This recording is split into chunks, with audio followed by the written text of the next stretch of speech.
Hello, good day. Welcome sa lecture natin in polymers, the laboratory part. So after ng discussion natin in lecture, please watch this lab part.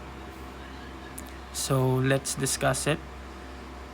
So hindi na tayo maging introduction dito sa may lab part since halos lahat naman ay na-discuss na natin sa may lecture part. So just like metals and crystals, polymers also have mechanical behavior. No? So, first is the stress-strain behavior. So, there are three typical different types of stress-strain behavior na matatagpuan natin sa mga polymers. So, tingnan natin tong graph natin. So, dito sa may x-axis, makikita natin yung strain at sa y-axis yung stress. No? So, for curve A, itong color red, yan yung color red, kung mapapansin nyo, yung graph natin is pataas. Ibig sabihin, pataas lang siya na ganyan. Ibig sabihin, stress lang yung meron siya. No, ay sorry, nalipat.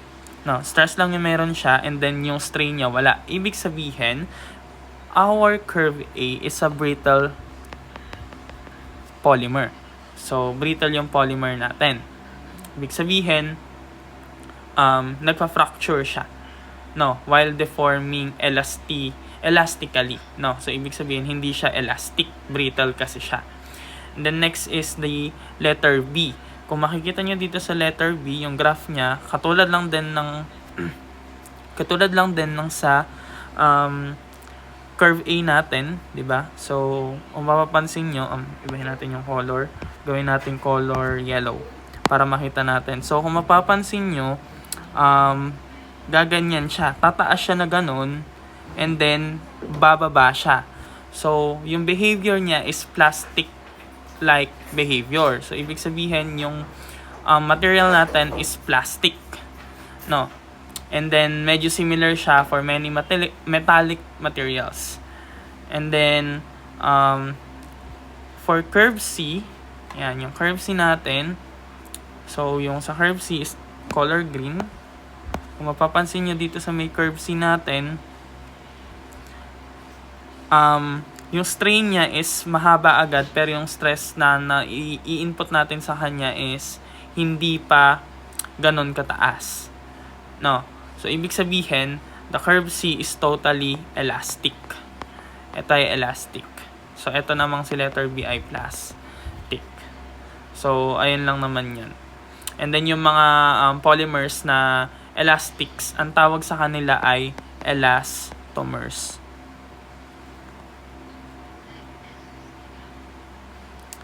So, next is the viscoelastic deformation.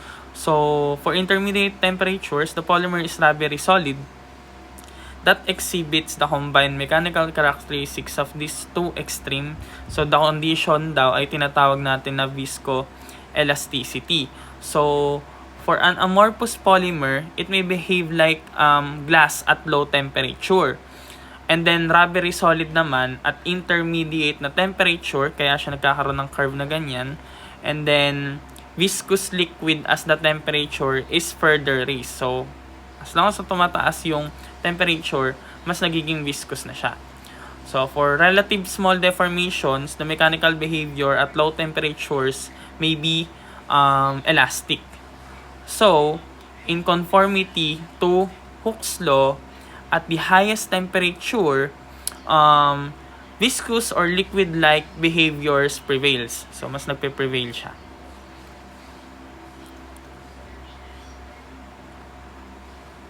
So, next is the miscellaneous mechanical characteristics. So, ito yung mga mechanical characteristics ng mga polymers. So, first is the impact strength. No? So, the degree of the resistance of the polymer material to impact loading.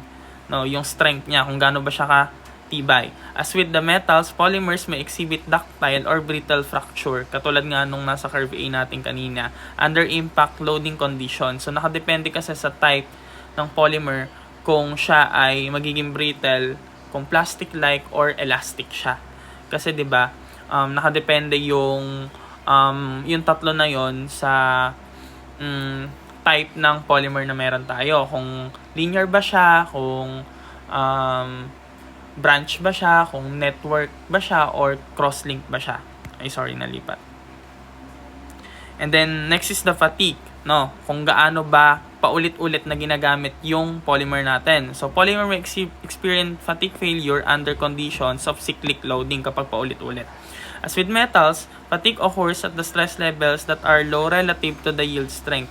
'Di ba yung fatigue, makikita natin yan madalas sa mga goma kasi kunyari yung goma is na-stretch siya na-stretch siya, nangyayari parang naglulus siya, and then parang rumurupok. And then next is the tear strength and hardness. So tear strength is the energy required to tear apart or cut the specimen. And then hardness is the material's resistance to scratching, yung penetration, marring, and sewn. So we have types of polymeric material. Ito na yung mga applications. So there are many different polymeric materials that are familiar to us and find a wide variety of applications. In fact, yung one way of classifying them is according to their end use. So within this SIM, the various polymers types include plastics, yung mga elastomers, yung mga rubbers, fibers, coatings, adhesives, foams, and then films. And then depending yung properties nila kung anong klaseng category sila. No. So for plastics have some structural rigidity under load and are used in general purpose applications. So kadalasan yung plastics ay gawa sa polyethylene, sa polypropylene, sa PVC, polystyrene, and then yung mga fluorocarbons, epoxies. No, ayan ay mga plastics. Next is the elastomers, no. So elastomers, yung properties nila depend on the degree of vulcanization and on whether any reinforcement is used. So yung natural rubber daw is utilized to a large degree because it has an outstanding combination of desirable properties. However, the most important synthetic elastomers ay yung tinatawag natin na SBR or yung styrene butadiene rubber. And then ito ay ginagamit for automobile tires, yung mga gulong, yun yung SBR. And then yung NBR, which is the nitrile butadiene rubber, is highly resistant to degradation and swelling. And in another common synthetic elastomer. So very common siya. Next is the fibers.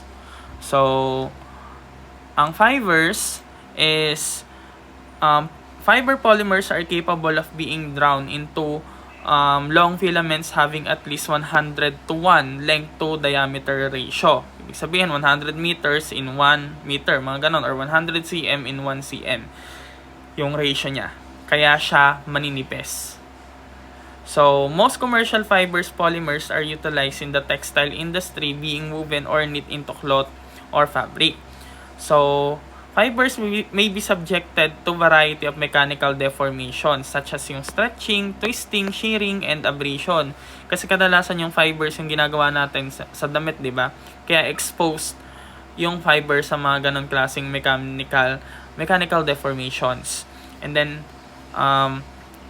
fibers must have high tensile strength, dapat matitibay sila, at a wide temperature range, and high modulus sila of elasticity as well as abrasion resistance, no. So ngayon kasi medyo high-tech na tayo, yung mga damit kasi ngayon, yung iba hindi na madaling naghihimulmol, yung mga ganon. Next is the coatings. So coatings are frequently applied to the surface of materials to serve one or more following function. So marami siyang function. First is to protect the item from the environment para ma-avoid natin yung decomposition ng isang for example sa bakal, para ma-avoid natin yung rusting, nilalagyan natin siya ng pintura. And then of course to improve the item's appearance for aesthetics, para mas maganda. And then next is to provide electrical insulation. So may mga may mga pintura kasi tayo na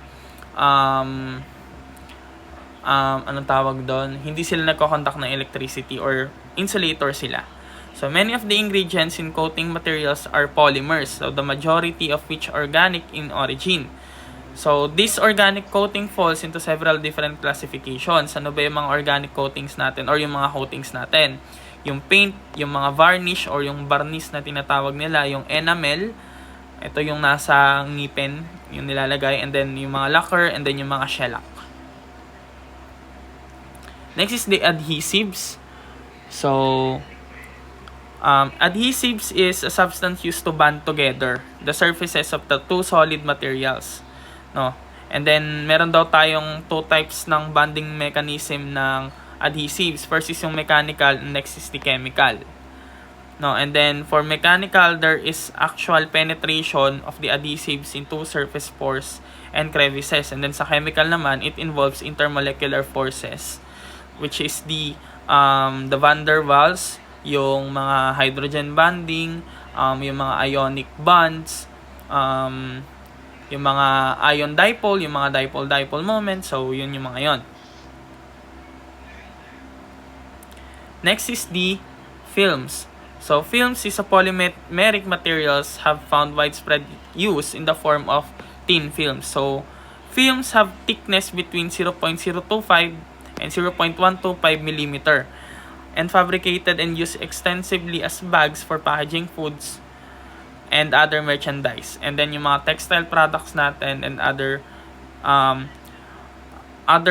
uses. Meron din silang other uses. Ano ba yung mga example niyan? Yung mga cling wrap. So, important characteristics daw ng mga films is low density sila, and then high degree of flexibility, and of course, high tensile and tear strengths dapat sila. And then of course, at dapat sila ay low permeable. Ibig sabihin, hindi masyadong nakakapasok yung air and then yung water vapors. Kaya nga yung mga cling wrap natin, ginagamit siya sa food para hindi makapasok yung air, which is pwedeng mag-cause ng bacteria para mapanis yung food or ma-expose sa for example sa dust din. Next is foams. So foams are plastic materials that contain a relatively high volume percentage of small pores. Kaya sila malambot kasi meron silang gas bubbles. Ibig sabihin, meron silang maliliit na space sa loob. So both thermoplastics and thermosetting materials are used as foams. So, ang mga ano ba yung mga included doon? Yung mga polyurethane, rubber, polystyrene, and PVC.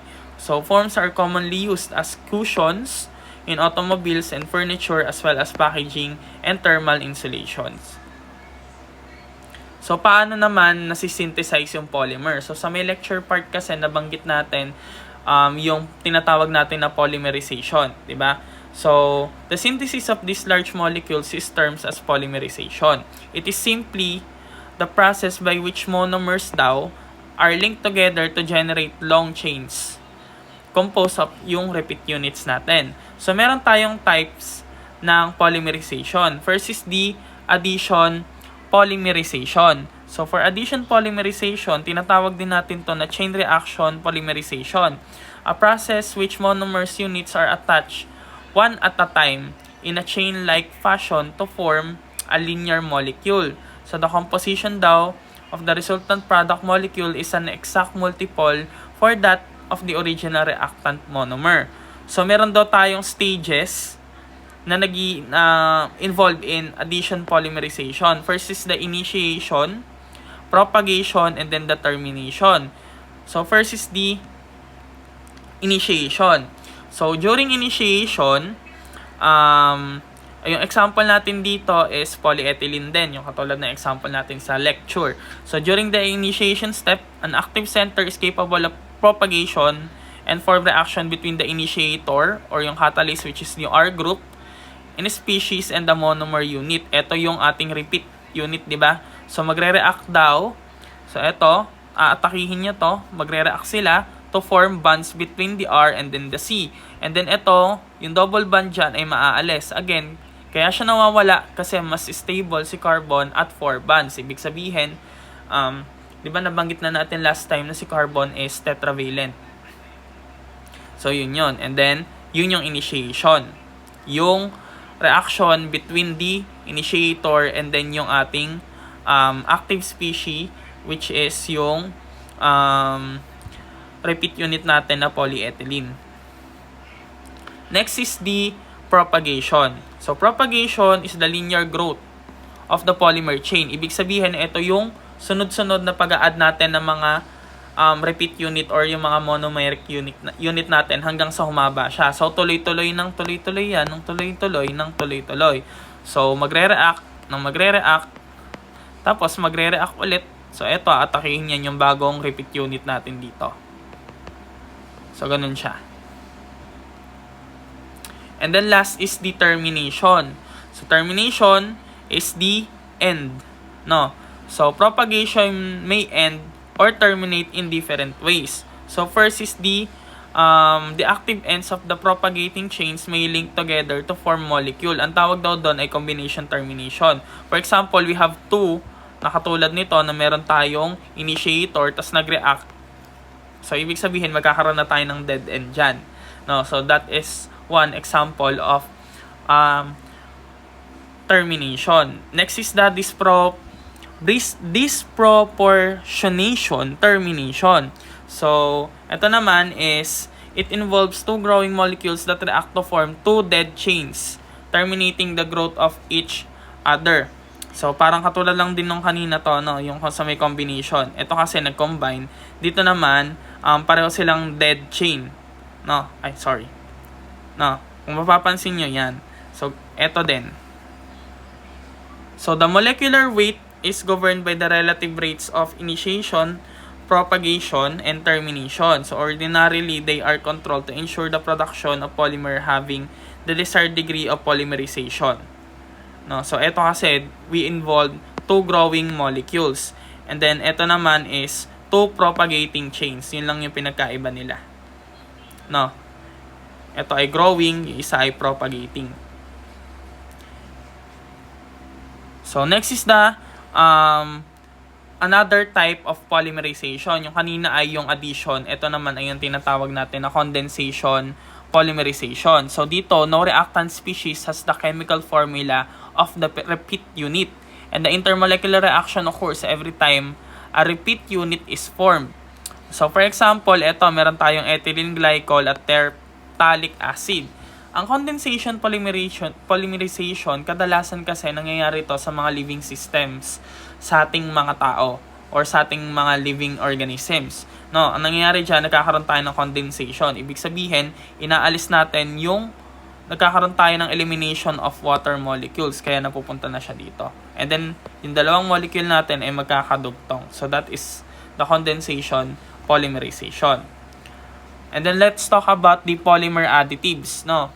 So, ano ba ang mga additives? So, the properties of a polymer may be modified and enhanced by the inclusion of additive materials or additive materials.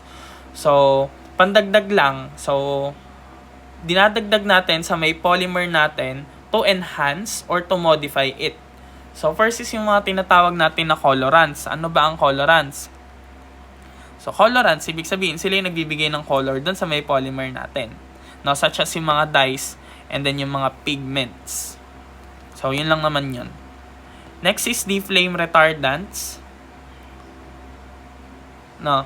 So, flame retardants is the flammability resistance of the remaining combustible polymers may be enhanced by additives called flame retardants. Ibig sabihin, kasi majority, di ba, sabi nga natin, ang polymers is made out of hydrocarbons kadalasan. At ang hydrocarbons sila ay very flammable. Ibig sabihin, madali silang magliyab. Kaya yung ibang plastic, hindi sila nagliliyab because yung mga manufacturer, nag-a-add sila ng tinatawag natin na flame retardants. So, ito pala, nalagpasan natin. So, hindi ko masyadong napansin. Ito yung another additives. First is yung filler. So, materials are most often added to polymers to improve tensile and compressive strength. Ibig sabihin, filler lang sila. Kumbaga sa sa may lumpiang gulay, yan yung parang nilalagay nila na singkamas para dumami yung gulay or yung para dumami yung gulay tsaka yung konting karne. No? So, yun yung mga fillers. No? So, ano ba yung mga naitutulong ng fillers sa mga polymeric material natin? So, it improves tensile strength, and then yung abrasion resistance, yung toughness, and then yung dimensional and thermal stability and other properties. Depende kung anong klaseng filler yung inalalagay natin. Next is the plasticizers.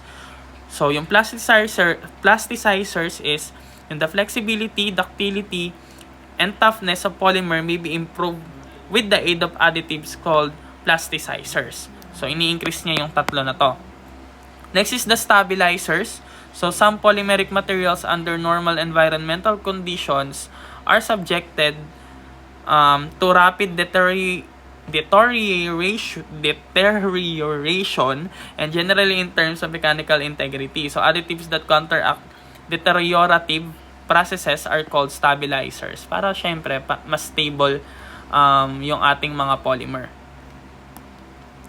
So, that's all for the polymer additives. So, let's talk about the forming techniques of polymer. So, just like metals, meron din tayong ginagamit para ma-form natin yung ating mga polymers. Diba? So, first is yung molding. Molding is the most common method for forming plastics and polymers. So, let's talk about the compression molding. Ang compression molding is kinocompress para siya ay mag-mold. No, for example, ito, dinadagan siya dyan para siya ay mag-mold. Kunyari yan ay mangkok para siya ay mag-ganon. So, ganon lang siya. So, simple explanations lang tayo about sa mga forming techniques. Next is the injection molding. Ayan, yung ini-inject naman to. So, katulad lang din naman yan no, sa may compression molding. So, pero in this case naman kasi, ang way natin is to inject yung ating polymeric material para mag-form tayo ng plastic. Next is the extrusion.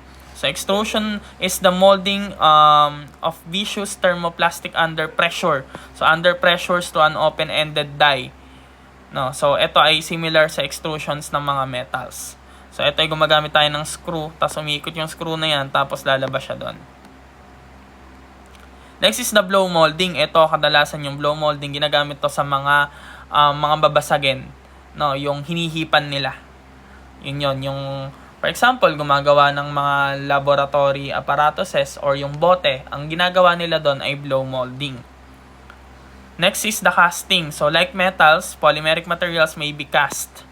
No, as when a molten plastic materials is poured into mold and allowed it to solidify. Ang kinaibahan nun dun sa may compression molding, yun kasi kinocompress natin. Ito ay hindi. Hinahayaan lang natin siya mag-solidify. No, meron tayong sinusunod na parang anong tawag doon? Meron tayong mold, tas doon na siya. No. So that's all for the laboratory part of the polymers. So if ever you have questions, feel free to comment sa pwede kayong mag-comment dito or pwede kayong mag-ask directly sa akin. So that's all. Thanks.